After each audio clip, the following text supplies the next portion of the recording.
Hello students, कैसे हैं आप सब। आई होप आप सब अच्छे होंगे। आईसीटी वर्चुअल क्लासरूम में आप सबका स्वागत है। मैं विकास, क्लास 10th का मैथ्स हम कर रहे हैं। चैप्टर है पॉलिनोमियल्स यानी बहुपद। तो इस चैप्टर को कंटिन्यू करना है बच्चों। हमें यहाँ पे एक क्वेश्चन था जो आपको होमवर्क के लिए दिया गया था। उम्मीद करता हूँ आपने इसको जरूर पूरा किया होगा। क्या है भाई, यहाँ पे ध्यान से देखेंगे सब बच्चे।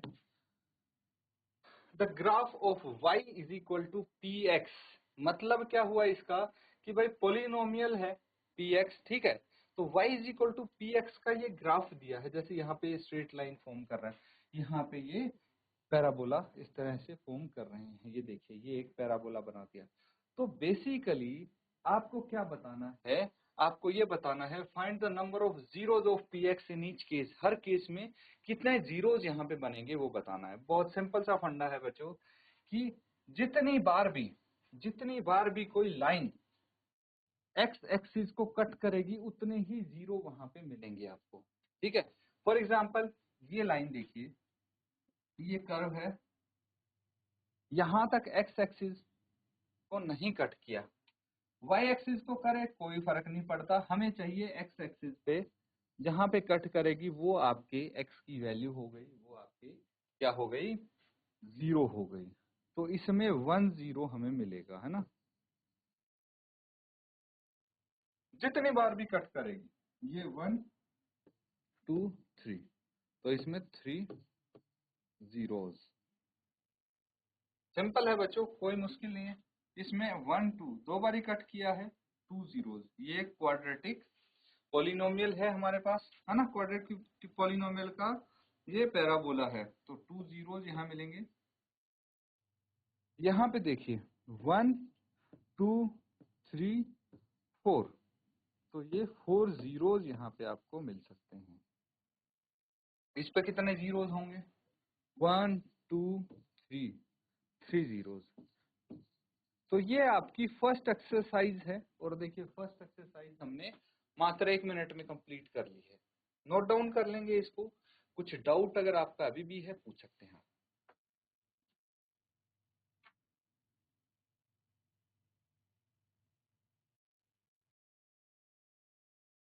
तो ठीक है, सबने कर लिया है बच्चों।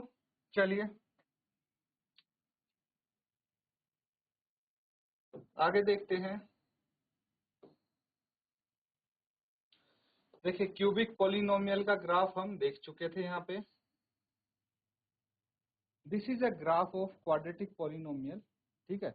ये आपको क्वाड्रेटिक पॉलिनोमियल का ग्राफ दिखाया जा रहा है, ठीक है। तो इस ग्राफ में क्या है, y is equal to px does not intersect at any point। तो अभी हमने जो क्वेश्चन किए उसमें कहीं ना कहीं आपका कोई ना कोई कर्व x एक्सिस को इंटरसेक्ट कर रहा था। यहाँ पे आपके सामने एक ऐसा पॉलिनोमियल है जो जिसका ग्राफ x एक्सिस को किसी को भी x एक्सिस पे कहीं पे भी इंटरसेक्ट नहीं कर रहा है, तो इट हैज नो जीरो। तो इसका मतलब कोई भी जीरो यहाँ पे नहीं है। समझ में आ रहा है बच्चों। एक यहाँ पे ग्राफ देखिए, ये फिर से एक पॉलिनोमियल का ग्राफ है, ठीक है। और ये क्वाड्रेटिक पॉलिनोमियल है, देख सकते हैं। ये एक पैराबोला हो गया, ऐसे करके ऐसे ये पैराबोला फॉर्म हो गया। अब इस ग्राफ को अगर देखेंगे, ये पाई y is equal to p x का ग्राफ है और ये x एक्सिस को इंटरसेक्ट करता है 2 पॉइंट पे, इसीलिए इसके नंबर ऑफ जीरोस 2 हो जाएंगे। समझ में आ रहा है। यहाँ पे देखेंगे ये क्या है, ये एक लीनियर पॉलिनोमियल का ग्राफ है भाई। स्ट्रेट लाइन है तो लीनियर पॉलिनोमियल का ग्राफ हो गया। लीनियर पॉलिनोमियल का जो भी ग्राफ होता है वो एक स्ट्रेट लाइन होता है, ठीक है बच्चों। अब द नंबर ऑफ जीरोस क्या होगा, 1 होगा, क्योंकि एक्स एक्सिस को सिर्फ ये एक पॉइंट पे काट रहा है। अगर एक पॉइंट पे भी नहीं काट रहा होता, मान लीजिए ये एक्स एक्सिस के पैरेलल जाती है स्ट्रेट लाइन, तो इसका नंबर ऑफ जीरोस 0 हो जाते। लेकिन यहाँ पे तो 1 पॉइंट पे कट कर रहा है, ठीक है। ये देखेंगे the given graph of a cubic polynomial. ये ग्राफ है एक क्यूबिक पॉलिनोमियल का। हियर पॉलिनोमियल यहाँ पे क्या है बच्चों, y is equal to p x, जो एक्स एक्सिस को इंटरसेक्ट कर रहा है 3 पॉइंट्स पे, 3 गिवन पॉइंट्स पे। एक ये हो गया पॉइंट, एक ये हो गया, है कि नहीं? तो यहाँ पे 3 गिवन पॉइंट्स पे इंटरसेक्ट कर रहा है, तो नंबर ऑफ जीरोस कितनी हो गई यहाँ पे? 3 हो गई। ठीक है बच्चों,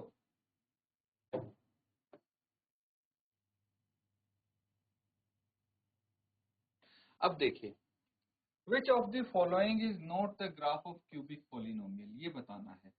यहाँ पे आपको कुछ ग्राफ शो हुए हैं, गिवन है, और आपको बताना है कि इनमें से कौन सा ग्राफ एक क्यूबिक पॉलिनोमियल का नहीं है। तो जल्दी से नोट डाउन करेंगे और इसको सॉल्व करेंगे। इसमें से आपको एक सही आंसर है वो मार्क करना है।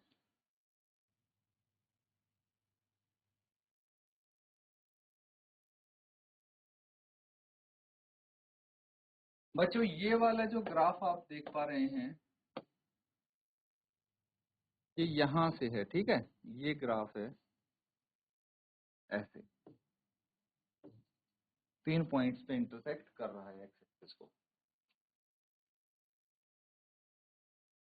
तो इसका बहुत सिंपल आंसर होगा, ये देखिए 3 पॉइंट पे इंटरसेक्ट कर रहा है, क्यूबिक पॉलिनोमियल है। ये भी एक क्यूबिक पॉलिनोमियल का ग्राफ है ना? और ये भी एक क्यूबिक पॉलिनोमियल का ग्राफ नजर आ रहा है, जबकि ये एक पैराबोला है। क्या है? ये एक पैराबोला है जो कि क्वाड्रेटिक पॉलिनोमियल का ग्राफ है।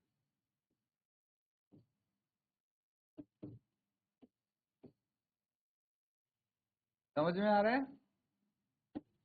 तो option D will be correct answer. Option D वाला जो ग्राफ है, that is not a graph of a cubic polynomial, ये आंसर होगा। यहाँ देखते हैं, यही आंसर लिखा है। Option D is not the graph of a cubinomial, it is graph of quadratic polynomial as the graph is in shape of a parabola which is opening downwards, है ना? पैराबोला है वो भी डाउनवर्ड्स की तरफ open हो रहा है। चलिए, अब ये चीज आपने कर ली है यहाँ तक, तो इसको नोट डाउन कर लीजिए, फिर नेक्स्ट टॉपिक हम यहाँ पे कवर करेंगे।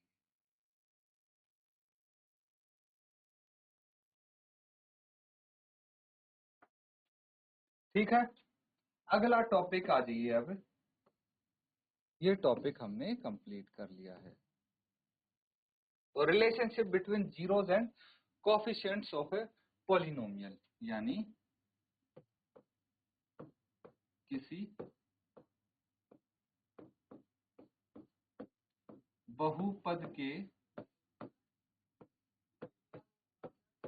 शून्यकों और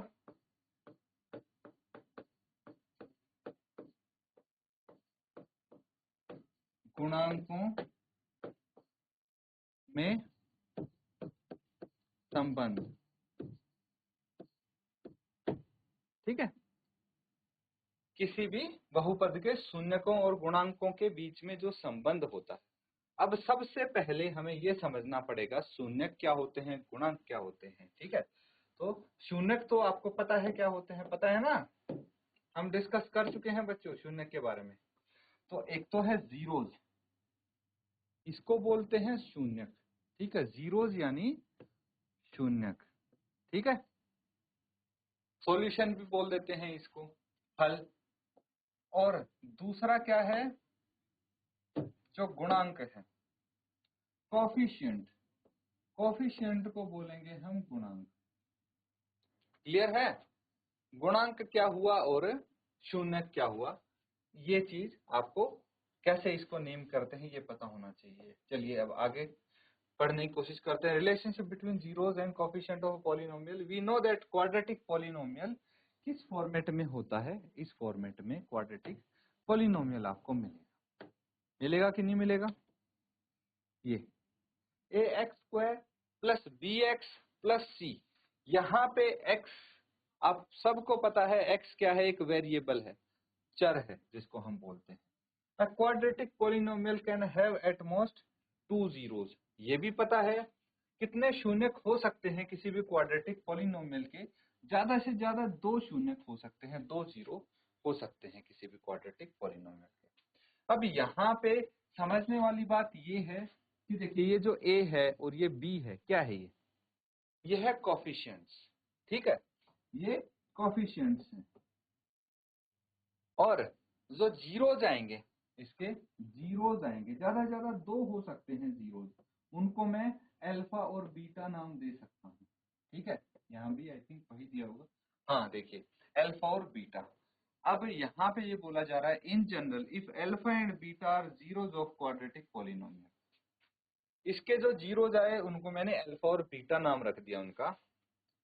तो जो ये क्वाड्रेटिक पॉलिनोमियल है ax² + bx + c, जहाँ पे a 0 के बराबर नहीं होना चाहिए, ठीक है, देन जो ये आपका अल्फा और बीटा है ये क्या है ये समझेंगे हम।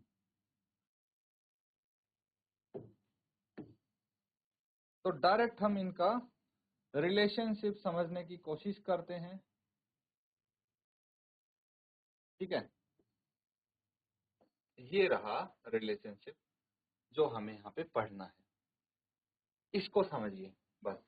आप यहाँ पे इस पे फोकस करेंगे, बाकी सारी चीज खुद समझ में आ जाएगी। क्वाड्रेटिक हमारी इक्वेशन, क्वाड्रेटिक पॉलिनोमियल क्या है, ax² + bx + c, ये है क्वाड्रेटिक पॉलिनोमियल। और जीरोज क्या है इसके, अल्फा एंड बीटा हो गए 2 जीरोज। अब अगर मैं बात करूं सम ऑफ जीरोज की, ठीक है, सम ऑफ जीरोज यानी इन 2 जीरोज को आप ऐड कर दो, सम कर दो, तो दोनों जीरोज का सम करेंगे यानी अल्फा और बीटा को जोड़ देंगे, तो क्या किसके बराबर आना चाहिए, ये आना चाहिए minus of coefficient of x। यहाँ पे x का कोफिशिएंट b है ना, तो माइनस ऑफ b लिख देंगे, divided by coefficient of x², x² का कोफिशिएंट a है तो यहाँ पे a लिख देंगे। आ रहा है समझ में? तो ये आ गया -b/a = अल्फा + बीटा। लेकिन वहीं पे अगर मैं इन जीरोस का प्रोडक्ट करने लगूं तो अल्फा × बीटा हो जाएगा, जो कि बराबर होता है कांस्टेंट टर्म। ये हो गई कांस्टेंट टर्म c, है ना, c यहाँ पे कांस्टेंट टर्म है, इसको डिवाइड कर देंगे कोफिशिएंट ऑफ x² से, तो c/a आ जाएगा, क्योंकि x² का कोफिशिएंट a है। तो ये इनका रिलेशनशिप है, नोट कर लेंगे इसको।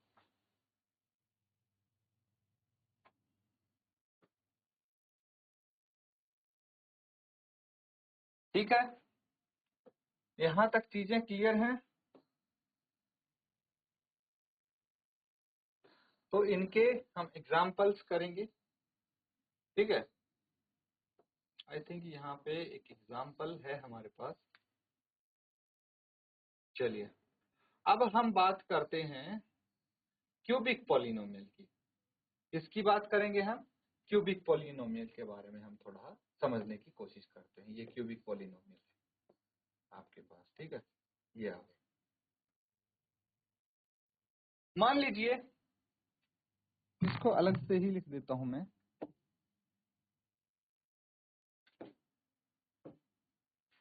If alpha, beta and gamma are the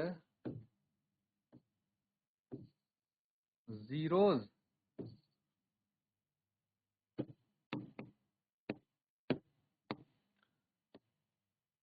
of a cubic polynomial, ठीक है, ये एक cubic polynomial ax³ + bx² + cx + d, इस क्यूबिक पॉलिनोमियल के क्या है, जीरोज हैं। अब यहाँ पे समझ में आ रहा है x³ का कोफिशिएंट क्या है, coefficient of x³ is a, coefficient of x² is b, coefficient of x is c and d is a constant. ये सारी चीजें समझ में आ रही हैं। अब अगर मैं बात करता हूं अल्फा + बीटा + गामा, तीनों जीरोज का सम कर देते हैं, तो किसके बराबर आ जाएगा ये आ जाएगा बच्चों coefficient of x minus negative coefficient of x square divided by coefficient of x cube.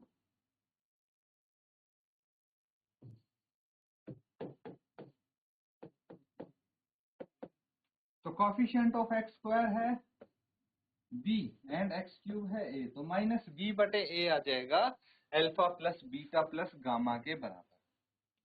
ठीक है, अगर हमारे पास है alpha into beta plus beta into gamma plus gamma into alpha, तो ये किसके बराबर होगा? ये हो जाएगा कोफिशिएंट ऑफ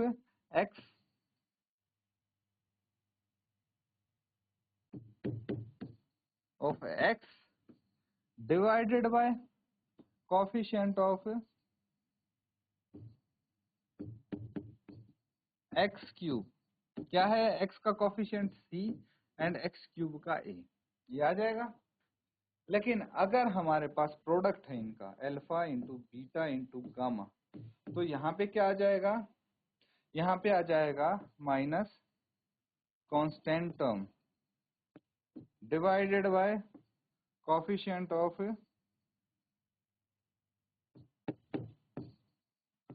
x क्यूब, यानी माइनस d बटे a। ठीक है, ये भी नोट कर लेंगे।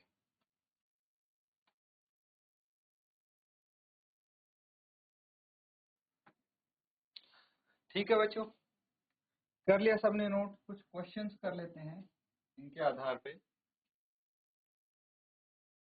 तो ये एक क्वेश्चन है, find the zeros of the quadratic polynomial x square plus 7x plus 10 and verify the relation between zeros and the coefficient.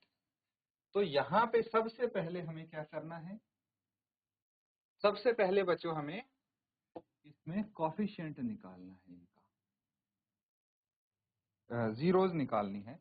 Zeros जब आ जाएंगी तो फिर हम उनका जीरोस के साथ इसके कोफिशिएंट का रिलेशनशिप वेरीफाई करेंगे, जैसे हमने अभी सीखा था इनका रिलेशनशिप। तो नोट करके सॉल्व करने की कोशिश करेंगे।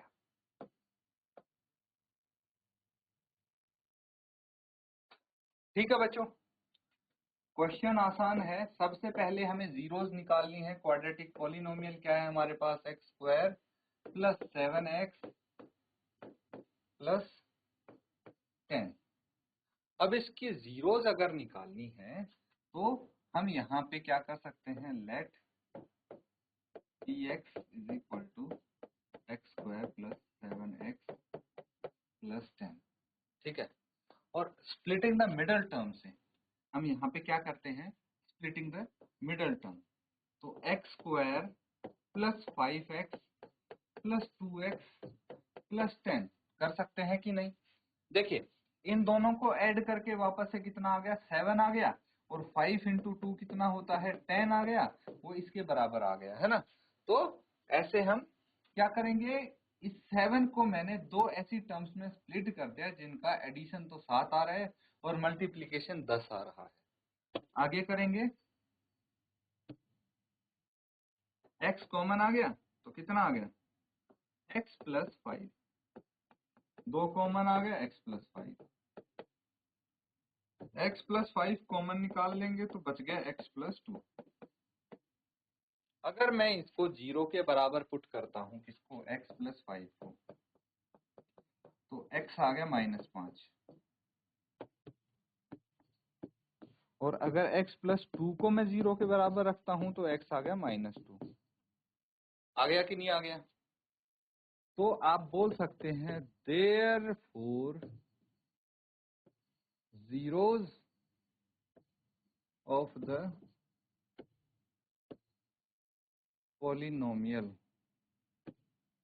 या फिर आप पूरा लिख लीजिए क्वाड्रेटिक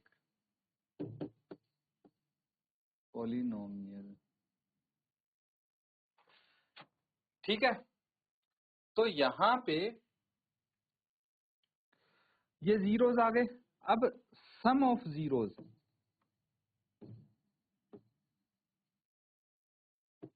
क्या होता है, सम ऑफ जीरोज किसके बराबर होता है, माइनस बी बाय ए के बराबर।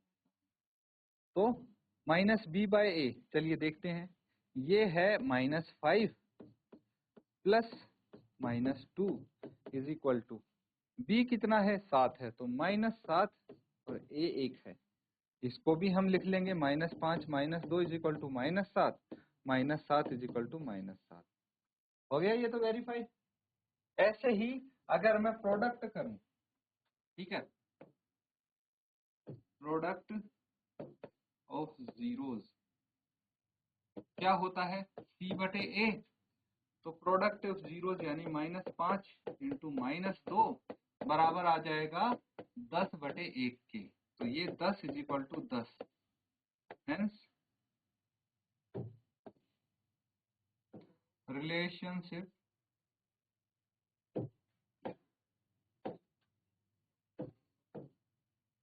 between zeros and coefficient is verified। बस यही करना है आपको, नोट कर लेंगे इसको।